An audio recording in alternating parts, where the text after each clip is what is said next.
பச்சரிசியை நல்லா கழுவி ஒரு 4 மணி நேரம் வரைக்கும் ஊற வச்சு தண்ணியை நல்லா இருத்து எடுத்துகிட்டு வந்திருக்கோம். இதை நம்ம மிக்ஸி ஜாரில் சேர்த்துட்டு இது கூடவே கொஞ்சமாக சுக்கு பொடி, கொஞ்சோண்டு ஏலக்காய் பொடி, கொஞ்சமாக உப்பும் சேர்த்து இதை நல்லா அரைச்சிக்கிறோம்.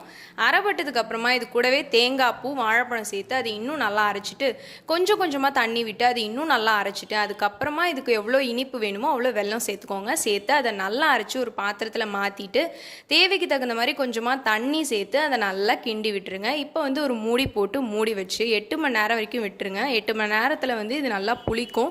ஸோ அதனால தான் நம்ம 8 மணி நேரம் விட்டுறோம். 8 மணி நேரத்துக்கு அப்புறம் என்ன பண்ணுறீங்கன்னா அதை ஓப்பன் பண்ணிவிட்டு அதில் கருப்பு எள் சேர்த்து அதை நல்லா கலந்து விட்டுருங்க. இப்போ வந்து ஒரு பணியார சட்டி வச்சு ஸ்டான் பண்ணிவிட்டு அதில் நெய் சேர்த்து ஒரு கரண்டி மாவாக எடுத்து ஒரு குழியிலையும் ஊற்றிடுறோம். ஊற்றிட்டு மேலேயும் நெய் சேர்த்து ஒரு சைடு வெந்ததும் இன்னொரு சைடு திருப்பி போட்டு இன்னொரு சைடு வெந்ததும் எடுத்துட்டிங்க அப்படின்னா நம்மளோட உண்ணியப்போ ரொம்பவே சூப்பராக ரெடி ஆகிடும். ஸோ நீங்களும் உங்கள் வீட்டில் கண்டிப்பாக பாருங்கள். இந்த வீடியோ உங்களுக்கு பிடிச்சா லைக் பண்ணுங்கள், கமெண்ட் பண்ணுங்கள், ஷேர் பண்ணுங்கள்.